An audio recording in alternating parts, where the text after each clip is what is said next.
Olá, amigos, boa noite. Olha nós aí de novo na segunda-feira tradicional das lives aqui do CMC e Rações Futura, promovendo para vocês compartilhamento de conhecimento, de conteúdo. E hoje, um assunto importante para quem quer planejar o seu confinamento, que normalmente ocorre aí depois das chuvas. Nós vamos falar um pouco aí sobre como planejar e implementar um sistema de confinamento eficaz para os bovinos de corte. Então, muita coisa importante aqui, não percam, vão aí compartilhando, vão aí dando seus joinhas e falando com seus amigos, porque nós vamos falar hoje assuntos que vão deixar vocês capazes de fazer um bom confinamento e a gente vai tentar cercar os 5 principais itens relacionados a esse planejamento. Então, é muito conteúdo.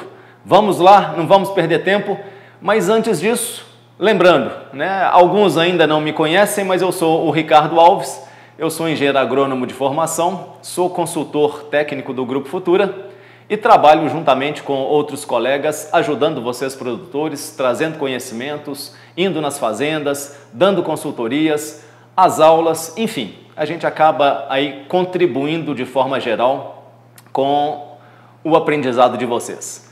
A gente não pode deixar de comentar a importância e a relevância que tem a pecuária de corte no Brasil e também do Brasil para o mundo. Esse gráfico que eu estou mostrando para vocês aí, pessoal, é dos últimos 50 anos o crescimento da população bovina de corte no Brasil. Vejam vocês que ano após ano a gente tem um número de rebanho maior do que o do ano anterior. Isso vem acontecendo recorrentemente nos últimos 50 anos, que seriam aí as datas onde a gente tem esses levantamentos de forma mais confiável.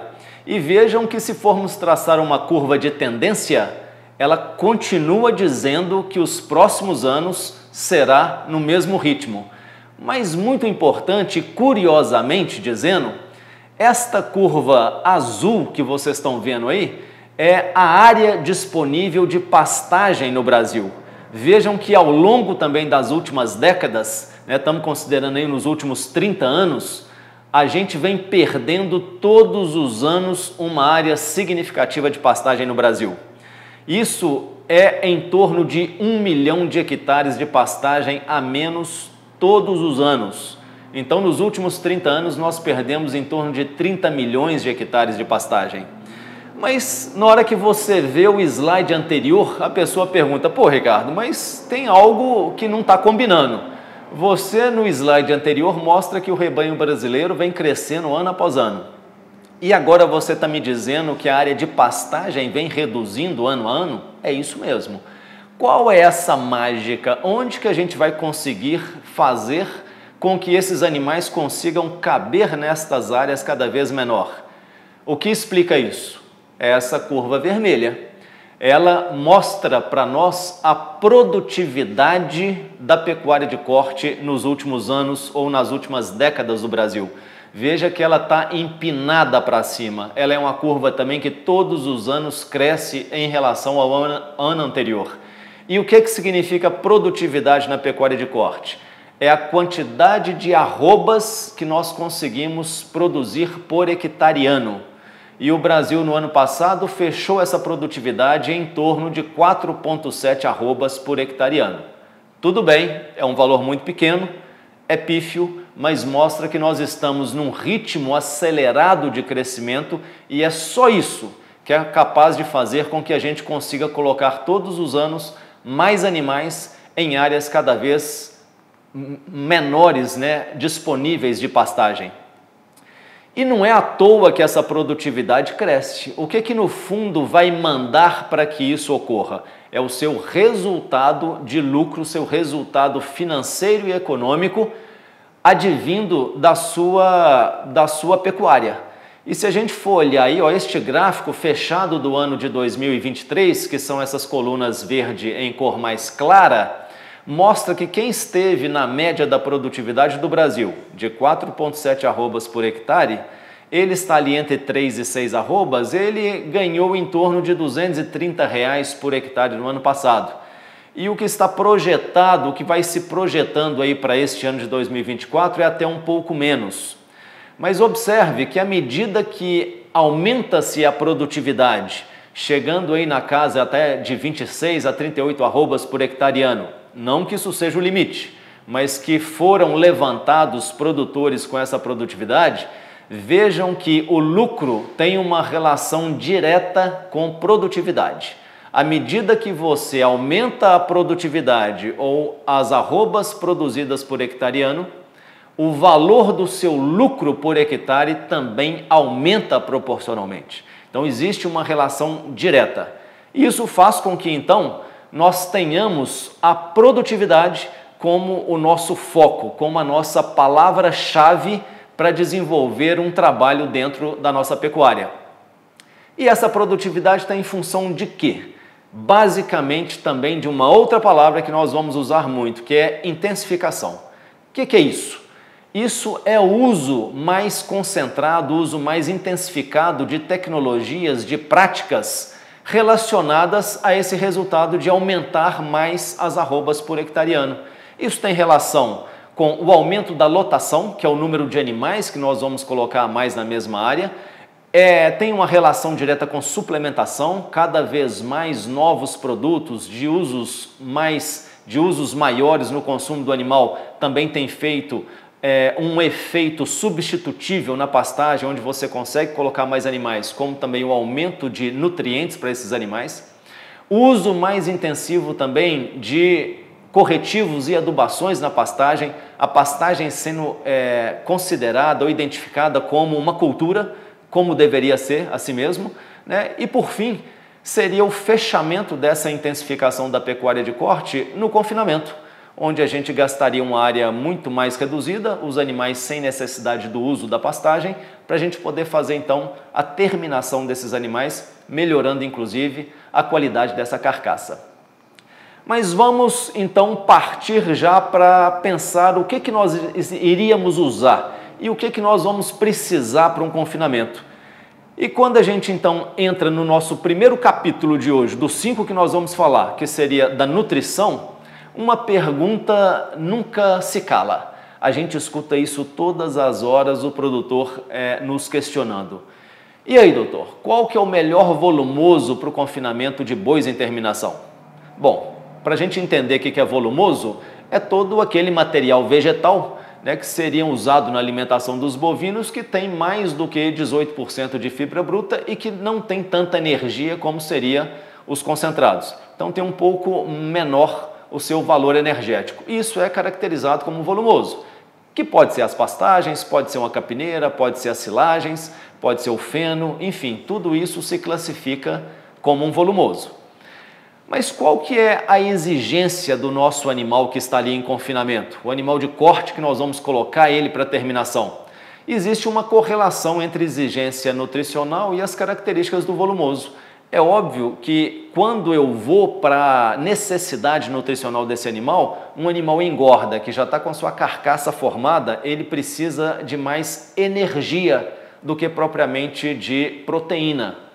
Então nós temos que pensar num volumoso que ele tenha uma concentração maior de energia, mesmo sabendo que os volumosos são menores em energia em relação aos concentrados, mas nós temos que pensar naquele volumoso que tem uma carga energética maior, que tem uma possibilidade de ter um amido em maior concentração. Temos que pensar que, como o animal está consumindo a planta como um todo, eu precisava ter nessa planta também o melhor da sua digestibilidade, de tal forma que o animal possa aproveitar melhor essa planta e transformar essas fibras desta alimentação em nutriente, em ganho de peso. E obviamente que eu quero também uma planta que me traga uma alta produtividade.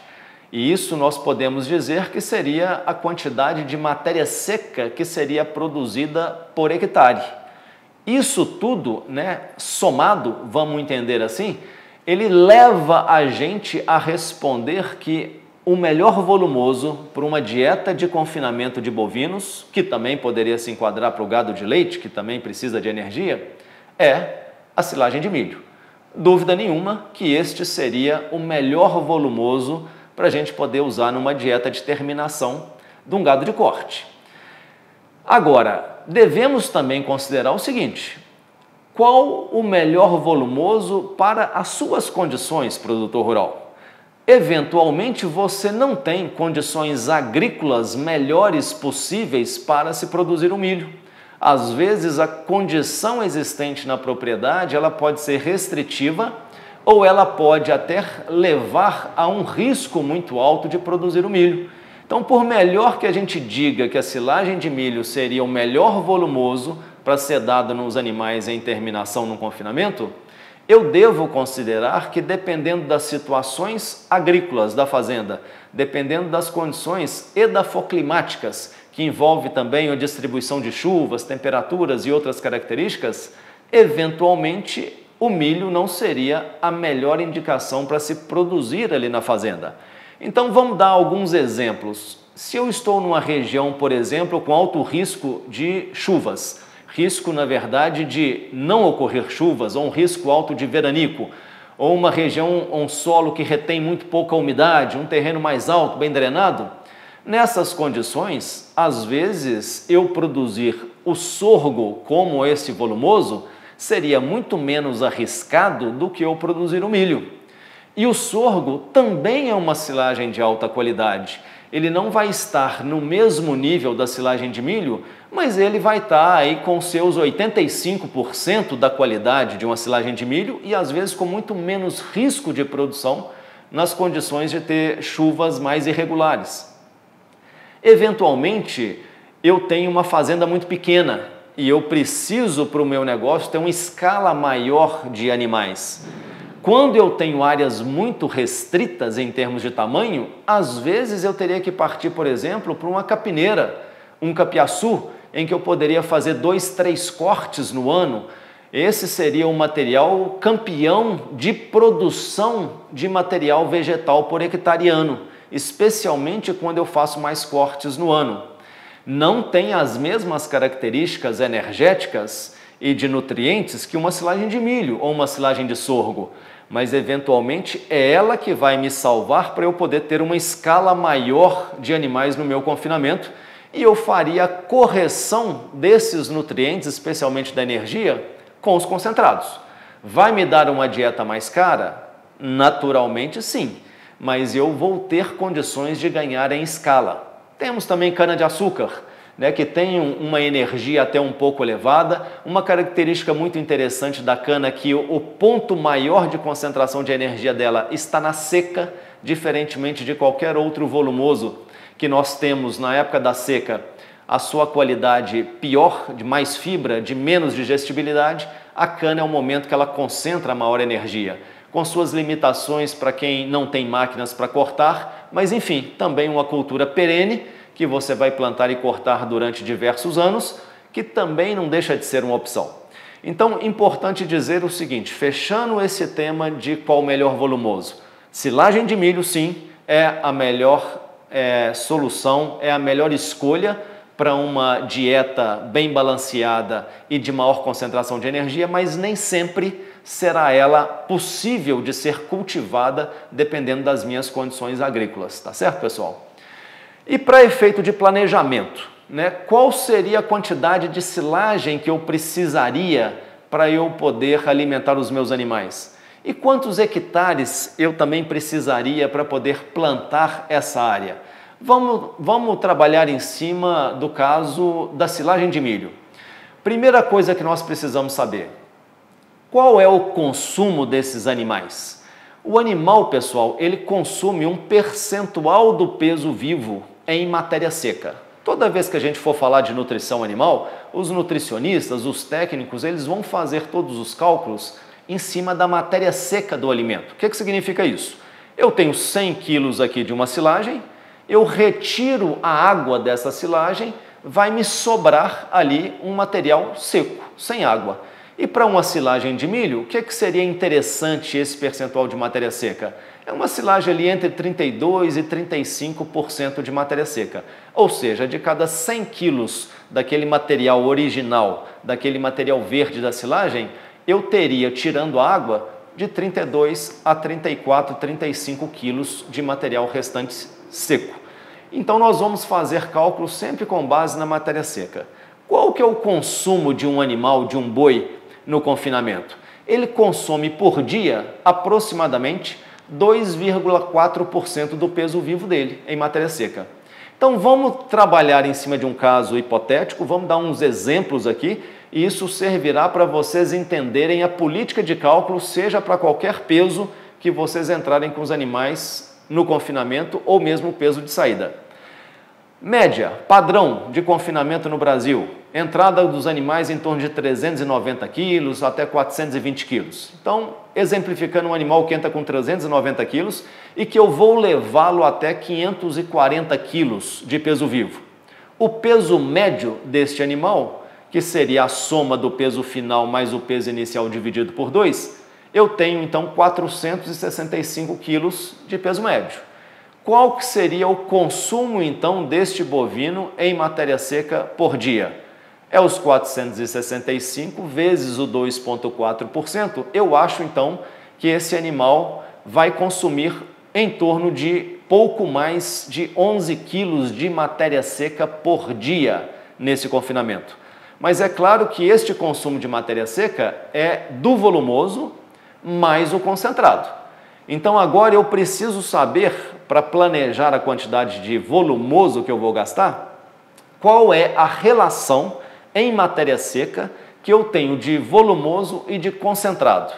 Quando nós estamos pensando numa dieta de confinamento, que os animais precisam terminar o mais rápido possível, eu normalmente vou recomendar, nós vamos usar uma relação de concentrado maior do que o do volumoso. Então, a média aí de 1,4% dos 2,4% em concentrado é uma boa relação, podendo ser até mais, e aí eu ficaria com 1% deste consumo em volumoso. Então, se já sabemos qual é esta relação, qual seria o consumo de volumoso desses animais?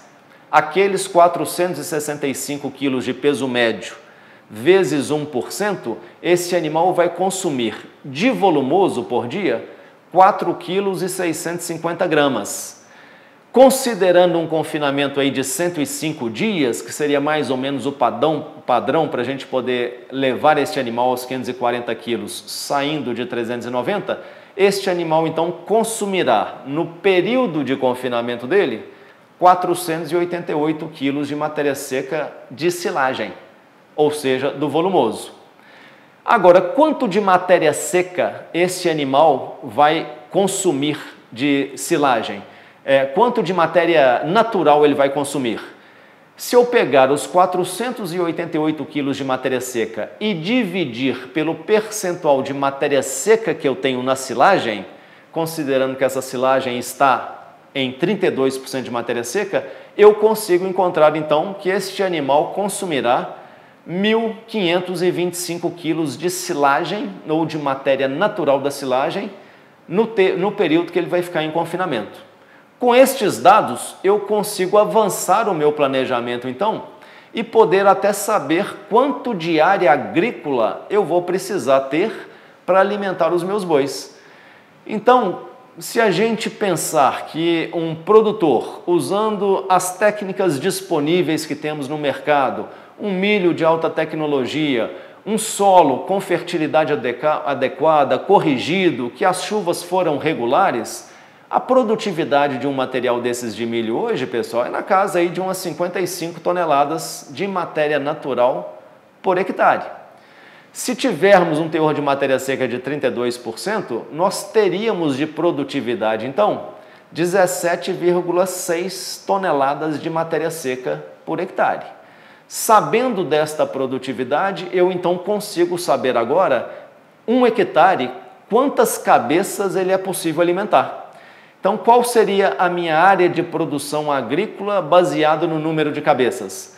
Se eu produzir 55 toneladas de matéria natural de milho, dividindo pelo consumo do boi, que seria de 1.525 quilos, um hectare poderia alimentar aí 36 cabeças de boi no confinamento. O mesmo cálculo serve se eu quiser colocar todas as bases em matéria seca, ou seja, 16.600 quilos de matéria seca que produziram num hectare, dividido por 488 quilos de consumo, a mesma coisa, eu consigo alimentar 36 cabeças para cada hectare de lavoura de milho que eu produzir nesta produtividade de 55 toneladas. Então, com isso aí, a gente consegue traçar muito bem o planejamento que eu preciso para poder produzir ou planejar a minha área de produção de volumoso ou de silagem. Mas, obviamente, que o confinamento ele não é só volumoso. E aí, quais seriam os melhores concentrados para eu poder compor a dieta dos animais? Os concentrados, eles naturalmente são divididos em concentrados proteicos, que são aqueles que têm mais de 20% de proteína bruta, e os concentrados energéticos, que são aqueles que têm menos de 20% de proteína bruta. E quais seriam aí esses alimentos, via de regra, os mais comuns que nós temos no nosso mercado? Temos aí nos concentrados proteicos farelo de soja, farelo de algodão nas suas diferentes classificações em termos de proteína, temos a torta de algodão, farelo de glúten de milho, cevada, ureia, enfim, nós temos aí vários alimentos que podem ser classificados como proteicos. E cada um deles tem aí a sua composição natural, nós não precisamos aí ficar olhando um por um, mas para que vocês entendam que, embora sejam concentrados proteicos, eles têm características diferentes em termos de proteína, em termos, às vezes, de nutrientes digestíveis totais, em termos de energia, enfim. Mas o nutricionista terá isso no seu banco de dados para poder saber usar as melhores combinações para aquela dieta que nós vamos elaborar para o confinamento. E com relação a concentrados energéticos, temos aí também mais comuns no nosso mercado o milho, que é uma referência de energia mundial. Temos o sorgo, farelo de trigo, milheto, enfim, e outros mais. Todos esses daí também com as suas diferentes características em termos de composição e que a gente usaria também no banco para poder compor o somatório de ingredientes para a gente poder elaborar uma dieta mais adequada. E no Brasil também nós temos ofertas de outros ingredientes que eventualmente não se classificam como um ou outro daqueles apresentados, ou até se classificam como sendo tanto proteico quanto energéticos. É a diversidade que nós temos por causa dos produtos agrícolas que são produzidos no Brasil. Então nós temos, por exemplo, caroço de algodão, um excelente alimento para a alimentação animal. Ele tem tanto uma carga muito elevada de proteína, quanto também uma concentração muito elevada de energia por causa do óleo. Nós temos aquele caroço de algodão que vem com linter, que seria aquele algodãozinho, essa parte branca de fora, que é uma fibra de alta digestibilidade, quanto também nós temos o caroço deslintado, que seria só o caroço propriamente dito, com a concentração proporcional de óleo maior.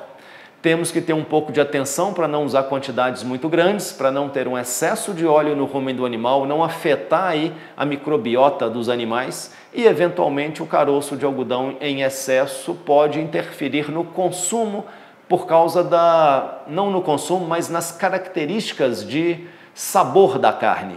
Então, alguns clientes percebem quando uma alimentação ela é usada com caroço de algodão na dieta. A polpa cítrica, o Brasil, o maior produtor mundial de laranja. De cada 9 copos de suco de cada 10 copos de suco bebidos na Europa, 9 são de suco brasileiro. Para vocês verem a importância que tem a laranja no Brasil. E isso gera um subproduto que é a polpa cítrica. Alimento excelente também para compor as dietas de animais em confinamento. Não tem tanta proteína, mas tem uma boa energia, uma alta energia e também uma digestibilidade de fibra muito boa, uma concentração de pectina muito interessante. Temos casquinha de soja, resíduo das nossas agroindústrias, que também é uma fonte de fibra, que às vezes a gente vai usar para poder acabar de balancear essa fibra. O farelo de amendoim, também uma oleaginosa com proteína muito elevada, mas temos que ter atenção, por exemplo, às micotoxinas. Para isso a gente tem produtos, a gente usa aí, alguns aditivos na alimentação para que possa também cercar um pouco, absorver essas micotoxinas que podem afetar o resultado dos animais. O DDG, fruto também da indústria de etanol, de milho, né? Produto hoje muito usado também, uma fonte proteica muito interessante. Então tudo isso aí, pessoal, são ofertas que nós temos no mercado brasileiro que, dependendo da oferta, da condição de preço, elas vão entrar em maior ou menor proporção dentro da nossa dieta. Portanto, falar de dieta não custa lembrar vocês, amigos. Dias 22 e 23 agora de fevereiro, nós teremos um curso aqui no CMC de nutrição de bovinos de leite. E lá nós estaremos ensinando a formulação de rações e balanceamento de dietas. Nós teremos um software sendo instalado nos computadores dos alunos para que eles possam levar para casa esse software, poder fazer as suas dietas e atender os seus clientes e a sua própria fazenda. Estamos com oferta imperdível do curso, preço muito acessível, e vocês estão vendo aí no rodapé o nome dos nossos consultores para vocês fazerem contato e fazerem a inscrição. Não percam, pessoal, as vagas são limitadas. Corram e façam as suas inscrições. Enfim, quais concentrados de todos esses que eu mostrei para vocês seria interessante eu adquirir? Isso é uma interação que você terá com o seu nutricionista, com as pessoas que vão formular a sua dieta. Porque existe uma relação entre a composição nutricional destes ingredientes e os preços de oferta no mercado. Eventualmente você tem um DDG muito próximo da sua fazenda e eventualmente você tem um produtor que está muito longe dessa oferta. Então, estes preços que na verdade a gente acaba calculando por ingrediente ou por nutriente é que vão dizer quais deles serão mais interessantes ou não. Portanto, o papel do nutricionista é muito importante nessa hora de indicar para você qual dos ingredientes disponíveis no mercado e os seus respectivos preços entrarão na composição da sua dieta. Mas um capítulo importante eu deveria mencionar dentro da nutrição. O que vem hoje na nutrição dos bovinos, especialmente no confinamento, quanto também das vacas em lactação, é a silagem de grão úmido. E isso nós temos hoje muito facilitado, tanto de milho quanto de sorgo no mercado. O que são essas silagens, pessoal? O processo é muito parecido com a silagem que nós fazemos de volumoso, só que essa silagem é feita apenas dos grãos. Então, tanto eu posso fazer uma silagem de grão reidratado, quando eu compro o milho na sua umidade normal de armazenamento, como por exemplo 14%, eu reidrato esse milho na hora da moagem e eu vou fazer uma silagem de grãos úmidos apenas da parte concentrada do cereal, do grão, e não da planta. É como se eu estivesse fazendo uma silagem do fubá ou do milho ou do sorgo moídos. Isso traz uma melhora muito acentuada tanto na disponibilidade dos nutrientes, especialmente da energia, quanto também da proteína.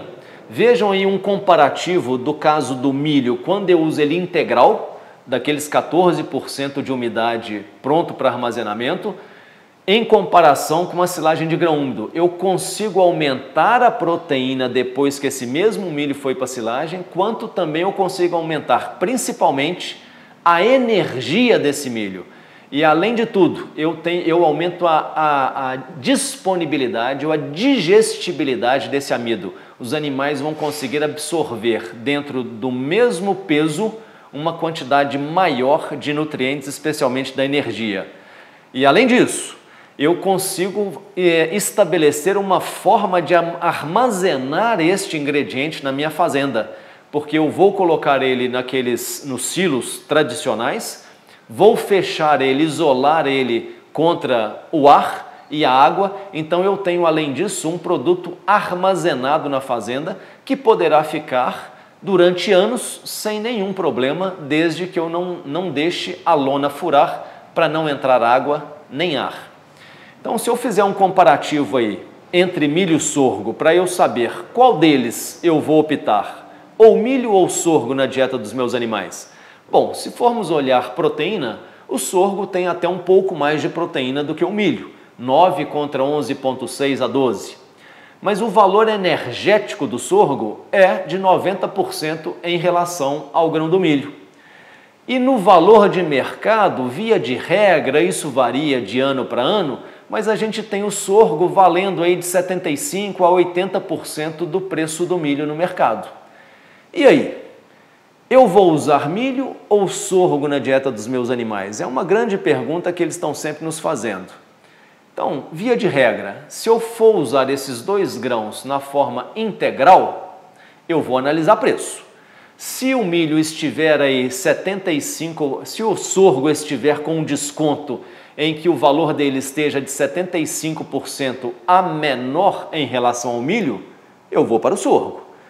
Mas se eu for fazer grão úmido, quase não terá dúvida, eu vou para o sorgo.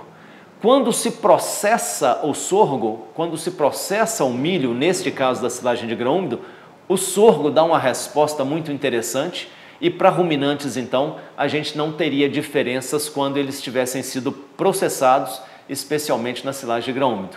Então fica aí a dica, pessoal, que nós hoje precisamos pensar que a nossa fonte principal de amido, que seja milho ou sorgo, ela deveria vir de uma silagem de grão úmido e não de forma integral. E além disso, pensando na nutrição, eu tenho dois sistemas de alimentação quando eu penso em confinamento, que seria o sistema tradicional, em que eu uso volumoso mais concentrado, e eu tenho o sistema chamado de puro grão, onde eu não tenho volumoso. É isso mesmo, é zero de volumoso. Eu vou usar exclusivamente fontes concentradas, que seria a proporção de 85% do milho grão inteiro, como vocês estão vendo aí um animal consumindo no coxo, mais 15% de um núcleo proteico aditivado, que no caso da Futura nós temos alguns produtos e o carro-chefe nosso, que foi lançado há 15 anos atrás, a Futura na verdade foi precursora dessa tecnologia no mercado brasileiro, para não dizer no mundo, nós usamos um produto que comercialmente é conhecido como Baby Beef FT. Então a gente faz a mistura do milho grão inteiro mais o Baby Beef e outras opções que existem no mercado, que nós vamos falar como sendo dois confinamentos possíveis de serem trabalhados. E a pergunta nunca cala, né? Qual é o melhor? Qual eu devo usar? O confinamento tradicional ou o confinamento de puro grão? Obviamente que a gente tem algumas avaliações, alguns critérios a serem observados. Eventualmente, nós temos o produtor que tem a silagem, ele tem a área agrícola, ele tem o volumoso armazenado, então ele vai usar isso sim como uma fonte. Se ele não tiver um mercado para vender essa silagem, ele vai usar a dieta tradicional porque ele tem a facilidade do volumoso ali dentro. Mas o que mais define se eu vou usar um ou outro deveria ser uma análise financeira. E um dos indicadores, não que seja o resultado, é custo da diária. Quanto me custa uma dieta convencional ou tradicional e quanto me custa uma dieta de puro grão? E esses valores, eles vão ter diferença dependendo da praça em que você está trabalhando. Vou dar um exemplo aqui com preços atualizados para essa região que nós estamos aqui, né, de centro-oeste mineiro. Um animal que entra com 12 e vai até 17 arrobas no confinamento, para a gente poder equalizar a comparação entre os dois sistemas. Se eu considerar um sistema de dieta tradicional, este animal vai consumir em média silagem de milho uns 18 quilos por dia, um milho moído 4,5 kg, um farelo de soja 1,2 kg, ureia 100 gramas e um núcleo vitamínico mineral em torno de 200 gramas por dia. Compondo nos preços atualizados de mercado aqui, nós estamos falando que uma dieta dessa hoje está custando em torno de R$ 14,70 a diária por cabeça na média deste período confinado. Isso seria R$ 441 por mês. E o puro grão? O que ficaria nesse momento? Este mesmo animal estaria consumindo na casa de 8,2 kg do milho grão inteiro por dia e 1,450 kg do núcleo, que neste caso seria o máxima engorda, porque é um animal que já tem uma carcaça pré-formada. A diária deste animal ficaria um pouco maior do que o do tradicional, com pouco mais de R$15 por animal dia, o que seria em torno de R$452 por mês. Então, se nós formos analisar, e é muito comum a conversa entre produtores que estão em confinamento, ô compadre, quanto está custando a sua diária? Ou, e a sua, quanto que está? É muito comum esse tipo de pergunta, mas lembrem-se, e eu deixo aqui um ponto de atenção. Custo da diária é um indicador, mas não é o resultado do seu confinamento. Onde seriam, então, os pontos relevantes para a gente poder analisar? Eu preciso saber quanto este animal está ganhando por dia, o GPD, ganho de peso diário, para eu poder saber qual é o custo de arroba formada ou o custo da arroba ganha em cada um desses sistemas. É isso que vai me definir, na verdade, a escolha por um ou por outro sistema de alimentação. Então, se eu considerar que esse animal está ganhando 1,450 kg por dia, é o mesmo que dizer 1,45 arrobas por mês na média. E considerando que este animal terá aí 54% de rendimento de carcaça, eu vou ter um custo de arroba de em torno de R$280. E se eu fizer o mesmo exemplo, considerando também 54% de rendimento de carcaça na dieta de puro grão, eu vou ter neste mesmo animal um ganho a maior indo para 1,9 kg, no mesmo padrão de animal. Por que isso, Ricardo? Porque esse animal está consumindo apenas concentrado. A carga energética desta dieta é superior à dieta tradicional. Então, este animal consegue ganhar mais peso. E se eu fizer a mesma política de cálculo, dividindo este custo do mês pelas arrobas que ele ganhou e ainda ferindo o rendimento de carcaça, vejam que o valor da arroba ganha é relativamente, significativamente mais barata do que o custo da arroba tradicional. Eu não estou aqui, pessoal, dizendo, eu sempre falo isso nas minhas palestras, nas aulas, não estou garantindo que a dieta de puro grão vai dar lucro ou prejuízo. Eu estou dizendo que quando eu comparo uma com a outra, normalmente, via de regra, na maioria das praças, eu terei um custo de arroba formado menor do que na dieta tradicional. É isso que eu queria mostrar para vocês com esse cálculo, e o que vale então para minha decisão é quanto me custou a arroba ganha de um ou de outro sistema, e vocês vão computar baseado nos preços dos ingredientes na praça de vocês. E isso tanto se mostra pertinente que eu vou mostrar para vocês aqui uma comparação entre 3 níveis de dietas, todas elas tradicionais, em que usa volumoso, mas que foi alterado o nível de energia de cada uma delas. Então vejam aí que a dieta 1 foi elaborada com 70% de NDT, a dieta 2, 74%, a dieta 3, 78%. Os animais entrando todos no mesmo peso, a proteína desta dieta toda igual nas 3 dietas, mas eu mudei a energia. É o mesmo princípio do pensamento de uma dieta tradicional para uma dieta de puro grão. Eu estou saindo de uma dieta com um nível de energia e indo para outra com um nível superior de energia. Então vamos ver alguns outros itens importantes. Olha aí, o GMD, que seria o ganho médio diário. Na dieta com a menor energia, os animais ganharam 1,460 kg. Na dieta 2, 1,580 kg. Na dieta 3, 1,710 kg. Ou seja, o aumento do percentual da energia nessa dieta tem relação direta com o ganho de peso diário dos animais. Outro item que a gente deve observar, o custo dessa dieta. Tudo bem, fazer uma dieta mais energética, ela é um pouco mais cara. Nós vimos isso no slide anterior, quando eu mostrei o custo da dieta da diária do puro grão. Era um pouco superior. Vejam aí a proporção, né? Da dieta de menor energia, que tem a referência de 100%, a dieta de maior energia, que subiu 8 pontos percentuais nos nutrientes digestíveis totais, subiu para 102%. Vamos olhar aqui outro item, que seria o mais importante baseado naquela política comentada anteriormente. Qual o custo da arroba produzida? Se eu tiver a dieta 1 como referência 100%, olha que na dieta mais energética o custo da arroba caiu para 94% em relação à primeira e caiu para 89% em relação à primeira. É isto que de fato faz a gente decidir pela dieta mais energética. Ela no fundo vai trazer um custo por arroba produzida menor do que aquelas dietas que a gente põe menos energia. Isso é muito importante, saiam daqui com esse recado, entendam que isso foi um gatilho importante para que vocês repensem a forma de calcular as dietas de confinamento, de terminação. Quanto mais energia eu colocar, quanto mais concentrado eu colocar, menor será o meu tempo de confinamento para chegar naquele peso final determinado, porque maior será o meu ganho médio diário. E também não se surpreendam, a tendência é que o rendimento da carcaça seja superior também.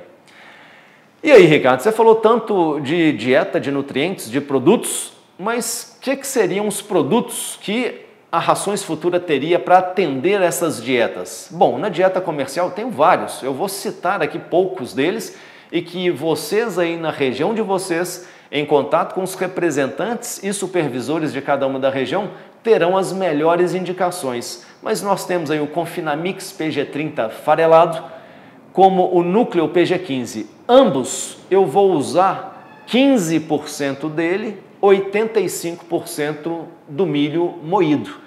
E esta combinação de apenas 2 ingredientes está com a ração pronta, balanceada, para poder ser misturado no volumoso. É muito prático. Eu tenho apenas 2 ingredientes concentrados para se trabalhar. Muito prático, muito operacional. Temos o Prontogel, uma tecnologia exclusiva da Futura, onde a gente colocou o milho inteiro dentro da pelletizadora. Então o milho já entra inteiro ou quebrado em partes dentro do pellet. Isso trouxe uma melhor eficiência do produto, porque ele foi este milho pré-gelatinizado, pré-cozido, porque entrou no pellet. Então, produto de tecnologia e a Futura a única que embarca esse tipo de adequação industrial dentro da sua fábrica. Temos aí os nutrinúcleos, que são misturas vitamínicas minerais com mais ou menos aditivos, e temos também, talvez, o aditivo ou núcleo mais completo do mercado, que seria o Decamix, onde ele já vem com uma porção de ureia, ele já vem com biotina, ele vem com adsorventes de toxinas, ele vem com Ativamix, ele vem com outros ingredientes que dificilmente vocês vão encontrar no mercado tão completo como esse. E para a dieta de puro grão? Nós temos aí, no mínimo, 4 produtos. Os principais seria para um animal que já esteja com a carcaça pronta, que vai ficar pouco tempo em confinamento, na casa dos seus 45, 60 dias, Confinamix PG30, pelletizado. 15 dele, 85 do milho grão inteiro. O máximo engorda, a mesma proporção, para animais que vão ficar um pouco mais tempo no confinamento, 70 dias, 75 dias.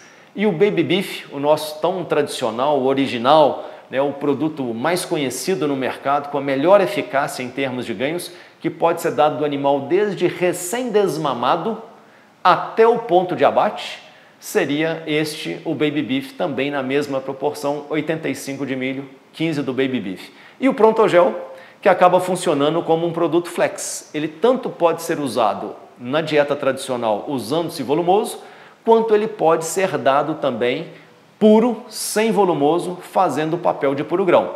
Via de regra, a gente põe o Prontogel nos animais menores, recém-desmamados, que às vezes estão ali um pouco debilitados, vindo de uma desmama, né, às vezes não um pouco traumática, vamos dizer assim, para depois que eles pegam um pouco o embalo, eles iriam então para a dieta do Baby Beef, para poder fazer o sistema tradicional de puro grão. Muito bem, pessoal.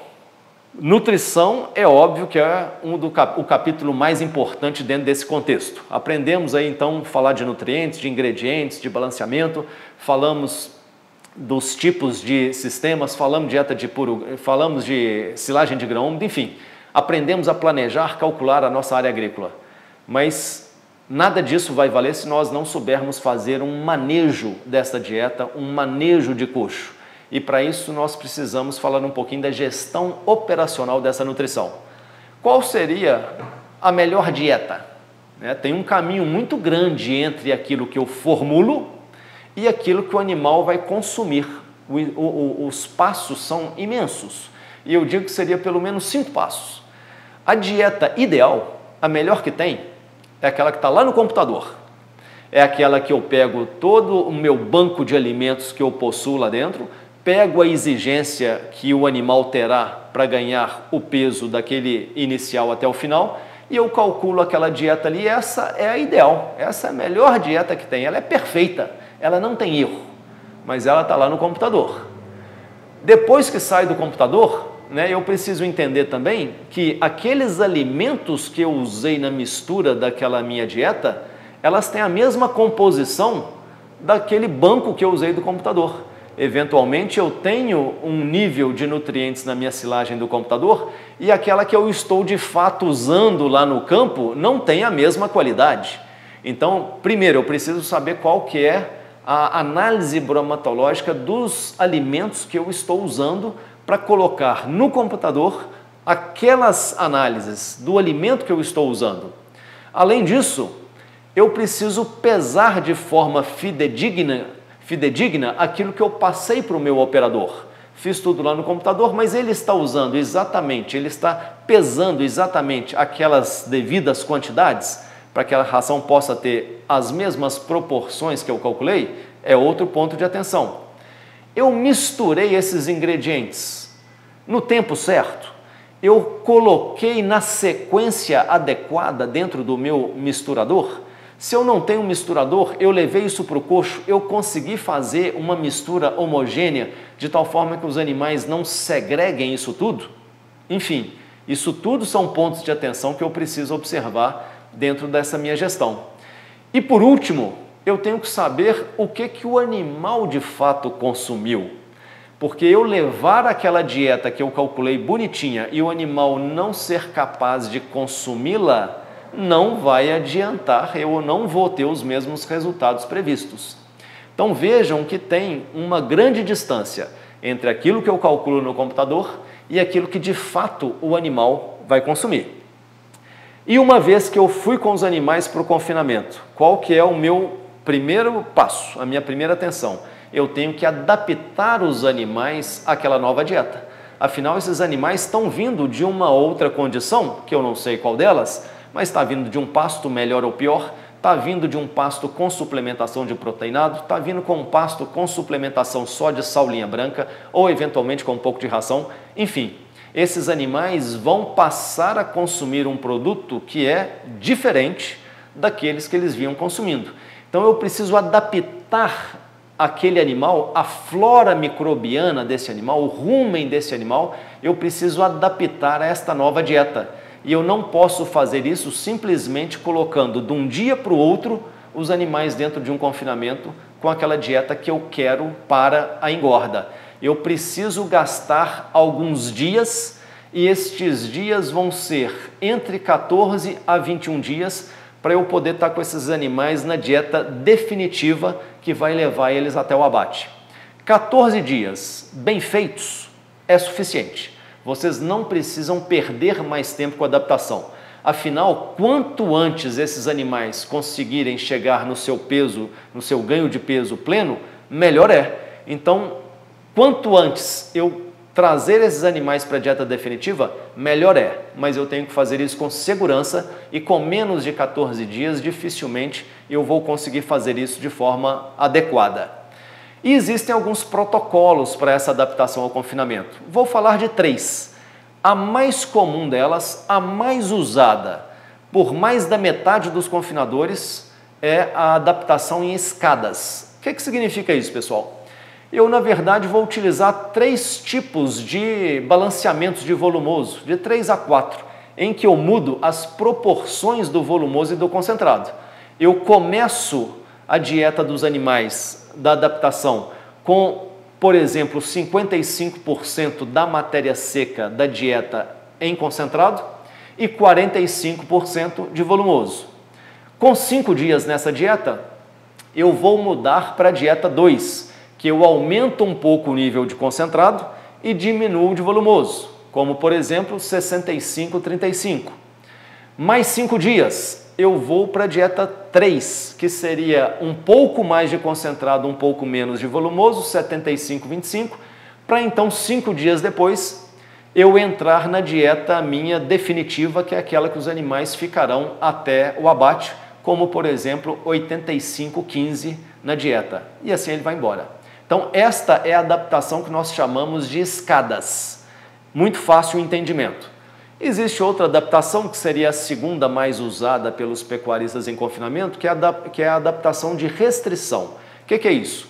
Eu não dou eu vou usar a mesma dieta na mesma proporção. Se eu estabelecer que a dieta será 85-15 concentrado volumoso, eu vou começar essa dieta nesta proporção, mas eu não vou ofertar para os animais a quantidade total que eles terão depois de adaptado. Eu vou restringir essa quantidade, começando, por exemplo, no meu primeiro dia de adaptação, com 1,7% do peso vivo dos animais.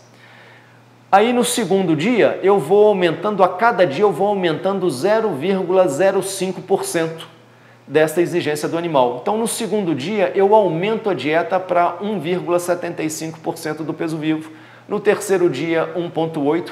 E assim sucessivamente eu vou oferecendo aos animais uma quantidade maior de alimento até ele chegar nos 2,4% do peso vivo ao dia, e a partir daí ele tem essa dieta já sendo aferida apenas ali naquela leitura de coxo, que os animais vão passar a consumir um pouquinho mais porque eles vão ganhando um pouco mais de peso.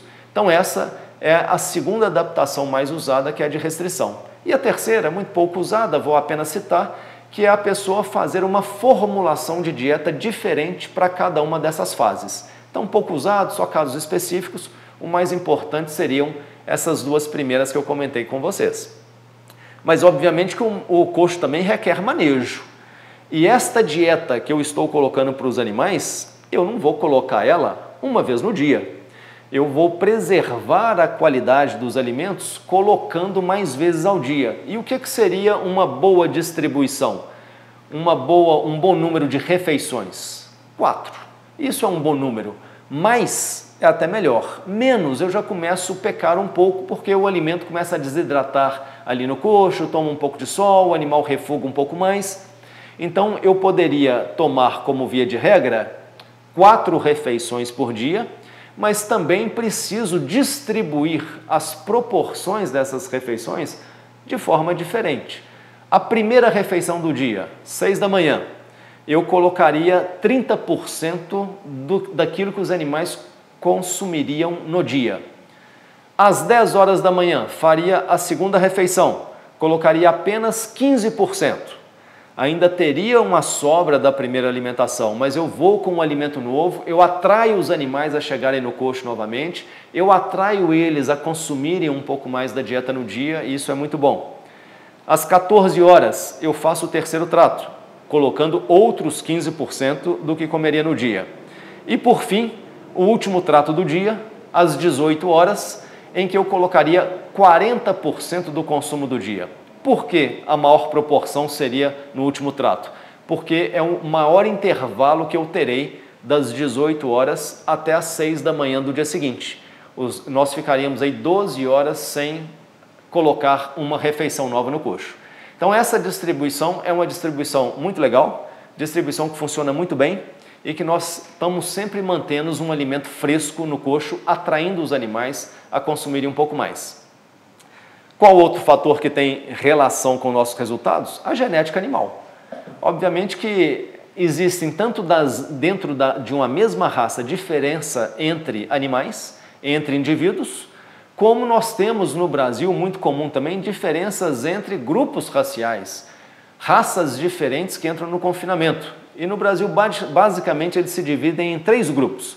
É o grupo dos animais cruzados, que muitos chamam também de GOL, que é o gado de origem leiteira, porque parte desses animais são frutos de vacas de leite, que seriam a vaca cruzada, filhas, e esses animais filhos de bois azeboados, zebuínos, como Nelore, Guzerá e outros. Nós temos a raça de corte com o maior número de cabeças no Brasil, que é a Nelore, E temos também o cruzamento industrial aumentando muito no Brasil nos últimos anos, que seria basicamente o cruzamento entre um zebuíno, Nelore, e uma raça europeia, o Angus, 50% de cada um. Vejam que existem diferenças entre as raças. Isso vai variar aí de acordo com o grupo dos animais, mas um trabalho mostrou, fazendo comparações entre os animais, que o cruzado, este Gol, é um animal interessante, é um animal com boa aptidão ao coxo, um animal que adapta muito rápido ao coxo, mas ele tem um ganho de peso comparado com os demais um pouco menor e um rendimento de carcaça também um pouco menor e ainda, piorando um pouco o resultado, um consumo de matéria seca em relação ao peso vivo intermediário aí, não é tão baixo, mas é um animal muito usado em confinamento no Brasil e com outra característica. Em relação a esses 3 que estão sendo mostrados, ele normalmente é o que entra com o menor valor de arroba quando se compra o boi magro. Então ele tem essas características. O Nelore, tradicionalmente, um ganho de peso um pouco superior, a raça que nós temos mais disponível para poder conseguir comprar em mais escala, bons rendimentos de carcaça. O Nelore veio fazendo um trabalho muito interessante nos últimos anos de melhoria genética, um consumo entre todos esses grupos, o que consumiu menos em termos de matéria seca, então ele tem um valor muito interessante, porém o valor de entrada é um pouco maior do que o do cruzado. E o Angus, que entra como o animal mais caro no confinamento, mas rendimento de carcaça o melhor deles, consequentemente também um GMD maior deles, mas também come muito. Não à toa ele tem um melhor GMD, porque ele come e converte. Então é um animal muito bom. Mas o que vale no final, para o pecuarista, é o que foi os resultados financeiros. E aí, nestes casos, quando a gente compara animais dentro desses mesmos padrões, nós estamos vendo um resultado um pouco superior para o Nelore, em segundo lugar o Angus, que perde por causa do preço de entrada e também pela pouca oferta que ainda tem no mercado brasileiro, contra o cruzado, que acaba sendo entre esses 3 o que trouxe os menores resultados financeiros. Mas enfim, então esses grupos com as suas devidas características, dependendo da região, as pessoas acabam tendo sim o cruzado como a melhor viabilidade por causa da oferta que eventualmente tem naquela região. Enfim, o fato é que a genética também influencia os resultados do meu confinamento. E não menos importante, no nosso 4º capítulo, nós estamos falando do manejo sanitário. O manejo sanitário, pessoal, é o mais barato do confinamento e o que pode, às vezes, julgar o seu confinamento no chão. Um bom protocolo sanitário hoje, nós vamos gastar na casa aí de R$ 5, R$ 4,50 até R$ 6 por cabeça mês para fazer um bom protocolo. Então nós não podemos deixar de fazê-lo. E na entrada, o que nós vamos pensar? Obviamente que tem os seus consultores, o seu técnico, o seu veterinário, o zootecnista que vão fazer ali um plano para você, mas o que a gente não pode deixar de usar? Um controle de ecto e endoparasitas na entrada, né? Uma ivermectina, por exemplo, 1%. O controle de doenças múltiplas, especialmente clostridioses, em que a gente vai usar na entrada e fazer um reforço com 21, 30 dias depois, e um modificador orgânico. E para manutenção, nós vamos ter a clostridiose, né, repetindo, dando reforço, mais um vermífugo com aplicação mensal trocando as bases.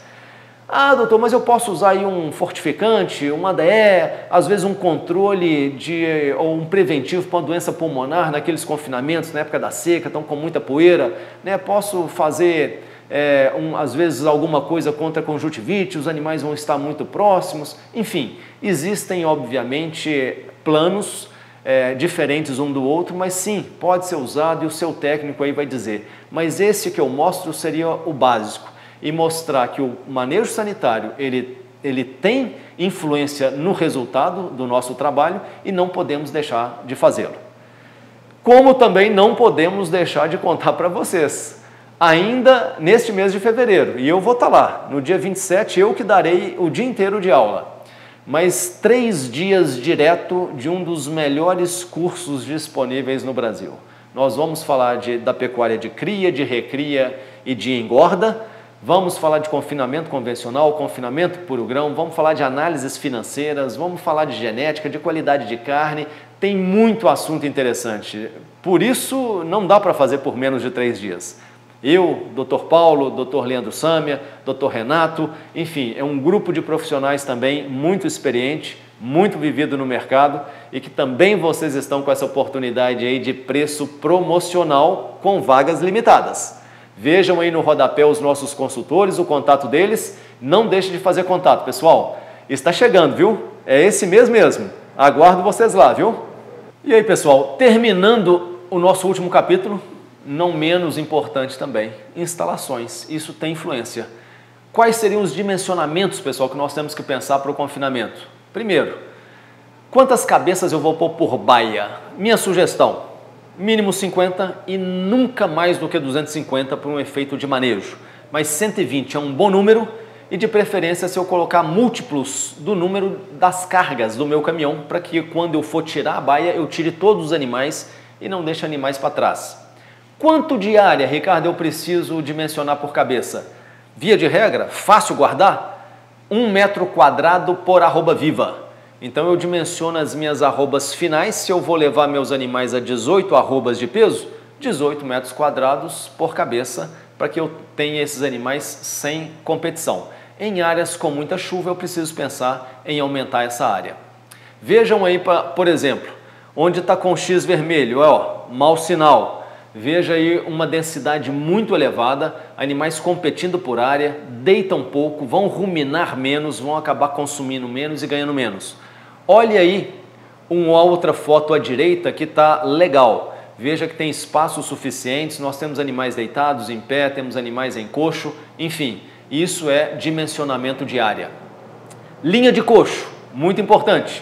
Quantos centímetros lineares por animal?